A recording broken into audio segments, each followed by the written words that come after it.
हूँ ऊपर वाले मालिक के खूबसूरत नामों से। परमेश्वर, सर्वेश्वरा, सृष्टिकर्ता, अक्षर परब्रह्मा, यहोवा, अल्लाह और वाहिद गुरु। आप सभी को नमस्कार, प्रेज़ द लॉर्ड और अस्सलामु अलैकुम व रहमतुल्लाहि व बरकातुहू। ओम शांति भवतः।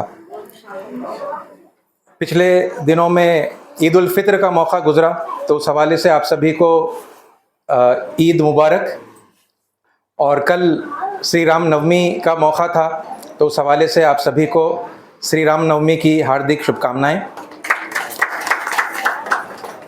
रमज़ान का पूरा एक महीना मुस्लिम्स ने उपवास रखा, रोज़े रखे। ये कुरान के नुज़ूल का महीना है। शहरु रमज़ान अल्लज़ी उन्ज़िला फ़ीहिल कुरान। रमज़ान का महीना वो महीना है जिसके अंदर कुरान नाजिल हुआ। हुदल लिन्नास, वो सारे इंसानों के लिए हिदायत है, मार्गदर्शक है।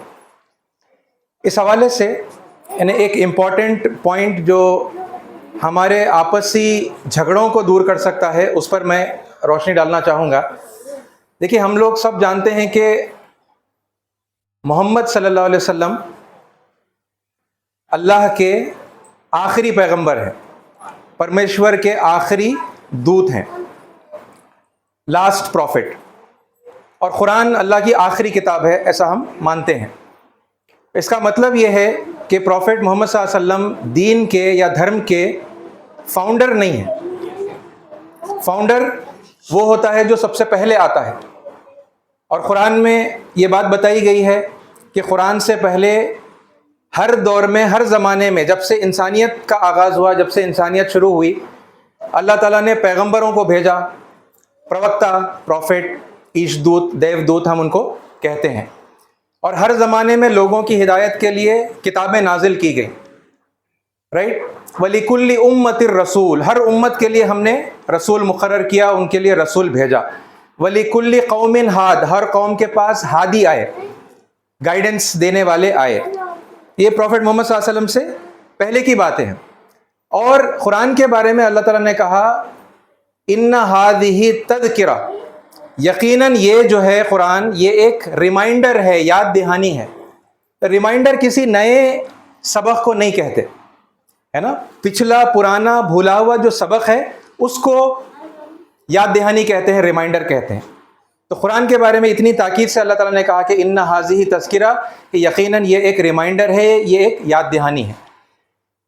पुराना जो सबक है ना, जब हम ये रिसर्च करते हैं, जब हम जाकर देखते हैं कि कौन सी वो पिछली किताबें हैं जो नाजिल हुई थी, तो हमें पता चलता है कि सबसे पहले वेदों का अवतरण हुआ, उसके बाद उपनिषदों का अवतरण हुआ, यानी किताबें नाजिल हुई, है ना। और फिर उसके बाद में हम ये देखते हैं कि भगवत गीता, ठीक है। और फिर उसके और आगे जब यानी इंसानियत की तारीख में हम देखते हैं, तो फिर हमें ज़बूर मिलती है, तौरात मिलती है, इंजील मिलती है, होली बाइबल है, ओल्ड टेस्टामेंट है, न्यू टेस्टामेंट है, साम्स हैं। ये सारी किताबें हमें मिलती हैं और इनको लाने वाले वो अजीम हस्तियां हमें मिलती हैं, जिनमें से एक का जन्मदिन और फिर उनका जो कल्याण का जो मौका था, वो हमने कल श्री राम नवमी के मौके पर मनाया। ठीक है। ये सब जो पैगंबर हैं, ये सब जो यानी राइचियस एग्जाम्पल्स हैं, ये एक यूनिवर्सल मैसेज लेकर आए। इनका संदेश अगर हम देखेंगे तो वो एक ही संदेश है। और इनका कैरेक्टर अगर हम देखेंगे तो ये Pinnacle of character, the best character, है ना। जैसे श्री रामचंद्र जी के बारे में ये हम मानते हैं, ये हम जानते हैं कि वो मर्यादा पुरुषोत्तम है, right. The best example, the role model, right, for all people.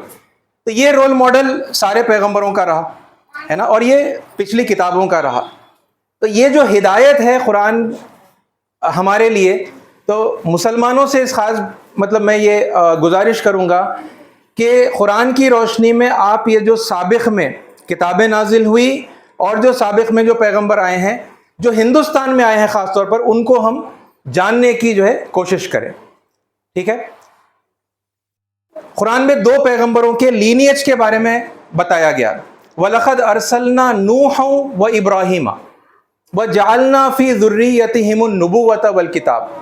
दर हकीकत हमने भेजा नूह अलैहिस्सलाम को, पहले नूह अलैहिस्सलाम का नाम आया, व इब्राहीम, और इब्राहीम अलैहिस्सलाम को, व जअलना, और हमने बनाया, फी ज़ुर्रियतिहिमुन नुबुव्वत वल किताब, उन दोनों की ज़ुर्रियत में, उन दोनों के फैमिलीज के अंदर, लीनियज के अंदर हमने रखा नबुवत, यानी पैगंबर आए उन दोनों की फैमिलीज के अंदर, और किताब, हमने आसमानी किताबें जो हमारे शास्त्र हैं, ग्रंथ हैं, है ना, हमने उन दोनों के खानदानों में, फैमिलीज के अंदर रखा।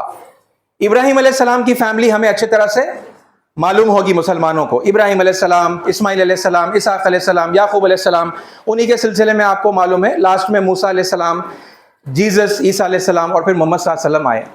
नूह अलैहिस्सलाम की फैमिली में भी प्रॉफिट्स हैं और उधर भी हमने किताबें नाजिल की। ये कौन है ना? तो इसका एक आसान मतलब, ये जो यानी समरी में मैं ये बात बताऊं कि जिसे हमारे सनातन धर्म में हमारी हिंदू कौम वही वस्वत मनु के नाम से जानती है, उन्हीं को नूह अलैहिस्सलाम जो है कहा गया है। और नूह दरअसल संस्कृत का नाम है, उसका मतलब होता है कश्ती वाला, राइट। तो भविष्य पुराण के अंदर उनका वो पूरा जो वाकया है वो वहां पर दर्ज है, थोड़े से फर्क के साथ में आपको मिलेगा, जैसा बाइबल के अंदर हमें मिलता है, जैसा कुरान के अंदर हमें मिलता है, कि उन्होंने लोगों को सत्य की तरफ, हक की तरफ बुलाया, लोगों ने उनकी बातें नहीं मानी, तो फिर वो अत्याचारी और अधर्मी लोगों के ऊपर सैलाब आया, तूफान आया, है ना। उनको महाजल प्लावन वाले मनु भी कहा जाता है, the Manu of the great deluge. तो सैलाब आया और उसके अंदर सारे जो पापी थे, अधर्मी थे, उनका नाश हो गया, और जो आस्तिक थे, परमेश्वर को मानने वाले, जो सच्चे यानी धर्म का पालन करने वाले लोग थे, उनको जो है उस मौके पर बचा लिया गया। ठीक है, ये कनेक्शंस हैं, ये लिंक्स हैं, और ये लिंक्स को जानने से और उनका यानी उनके बारे में लोगों को बताने से ही हमारा आपस में जो है ताल्लुक यानी पैदा भी होगा और फिर वो मजबूत भी होगा, है ना। और जब तक इस बात से हम अनजान रहेंगे तो फिर यही लगेगा कि वो एक अलग धर्म है जिसका नाम सनातन धर्म है, और फिर हम एक अलग धर्म के मानने वाले हैं, चाहे उसका नाम हम जुडाइज्म कहते हो, क्रिश्चियनिटी कहते हो, या इस्लाम कहते हो। ठीक है, गीता की एक बात रखते हुए मैं अपनी बात को खत्म करूंगा। देख कितनी सच्ची है ये बात, है ना। और गीता सार्वकालिका सार्वजनीना, यानी हर जमाने के लिए हिदायत है गीता, और हर इंसान के लिए हिदायत है गीता, जैसे हर आसमानी किताब होती है। ये कितनी सच्ची बात है, आप देखिए, यश शास्त्र विधि मुत्सृज्य वर्तते कामकारतः न ससिद्धि मवापनोति न सुखम न परांगतिम। इस वक्त दुनिया के हालात आप चारों तरफ देख रहे हैं, है ना। एक महायुद्ध की तरफ दुनिया जो है जा रही है, युद्ध शुरू हो गई है। ठीक है, ये सब जो सच्चाइयाँ जो हमें से मतलब बहुत सारे हमारे रामचंद्र साहब ने, बलराम गौड़ साहब ने, है ना, हमारे सामने रखी, मुजफ्फर भाई ने रखी। हम सब एक ही माँ बाप की संतान है ना। हम सबका जो धर्म है वास्तव में वो एक ही धर्म है ना। जैसे पहले सनातन धर्म कहा जाता था संस्कृत जबान में, लास्ट में अरबिक के अंदर उसी समर्पण करने को इस्लाम कहा गया। मगर लोग ये बातों को नहीं जानने की वजह से जो नेचुरल डिफरेंसेस हैं उनको बुनियाद बनाकर लोग आपस में लड़ रहे हैं, और शास्त्रों से लोग दूर हैं। शास्त्र को लोगों ने प्रमाण बनाकर अपनी जिंदगी गुजारने के लिए इस्तेमाल नहीं किया। उसी का जो परिणाम है, उसी का जो अंजाम है, वो गीता के श्लोक के अंदर है। यह शास्त्र विधि मुत्सृज्य वर्तते कामकारतः।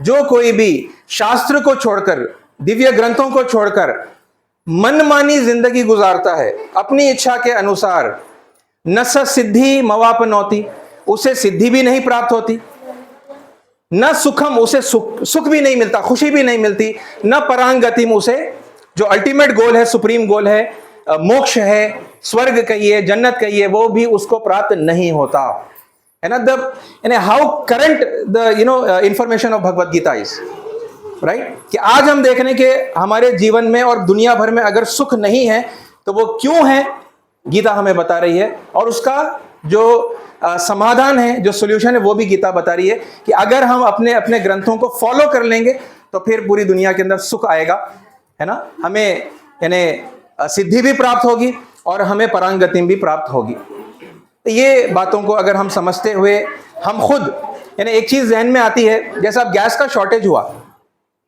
आप देखिए ये शॉर्टेज के अंदर यानी घर में खाना पकाने की भी मतलब परेशानी जो है आ गई लोगों के सामने। मगर ऐसे मौके पर भी जो लोग धर्म से दूर हैं, चाहे वो मुसलमान हो या हिंदू हो या क्रिश्चियन हो, बहुत सारे लोगों का सुनने में आया, उन्होंने आर्टिफिशियल शॉर्टेज क्रिएट किया। गैस है, सिलेंडर है, मगर उन्होंने फिर भी उसको छुपा कर रख लिया। उन्होंने कहा कि नहीं भाई गैस नहीं है, और उन्होंने क्या किया, अपने भाई बंधुओं को लूटने का काम किया, है ना। सिलेंडर ब्लैक किया, जो 1000 रुपए में मिल रहा था उसको 1500 और 2000 में बेचा। यानी आप सोचिए कि मतलब जो ह्यूमैनिटी का लेवल है लोगों के अंदर वो कितना कम हो गया है। यानी क्राइसिस का सिचुएशन है, किसी के घर में चूल्हा नहीं जल रहा क्योंकि उनके पास गैस नहीं है, तो उनको वो चीज जल्दी जल्दी प्रोवाइड, इजीली प्रोवाइड करने के बजाय, एक दूसरे की मदद करने के बजाय हम वहां पर भी अपना फायदा देखेंगे, तो ये कितनी बड़ी शैतानियत की बात है, ये अधर्म है ना। और यही हाल हमारा रहा आपस में, तो आप बताइए भारत की कोई शक्ति बाकी रहेगी?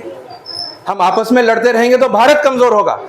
और ये अब ये जो विश्व युद्ध की तरफ जो हालात जा रहे हैं, तो फिर यानी भारत को भी लूटना बड़ा आसान हो जाएगा, क्योंकि हम पहले से आपस में लड़ रहे हैं। तो हमें अपनी लड़ाई को खत्म करना होगा, है ना, हमें एक होना होगा, भारत को मजबूत होना होगा। और ये जो प्राचीन काल से चली आ रही जो सत्य शिक्षाएं हैं, ये पूरी दुनिया तक पहुंचाकर वो विश्व के मतलब वर्ल्ड वॉर को, है ना, विश्व युद्ध को रोकने की हमें कोशिश करना होगा, है ना। ऐसा करेंगे, है ना, ये मौका है करने का, ये करेंगे तो फिर यानी अल्लाह ताला भारत को अनकरीब विश्व का गुरु बनाएगा, है ना, हमें विश्व गुरु बनाएगा। इसी दुआ के साथ मैं बात को खत्म करता हूँ। जज़ाकल्लाह खैर, थैंक यू।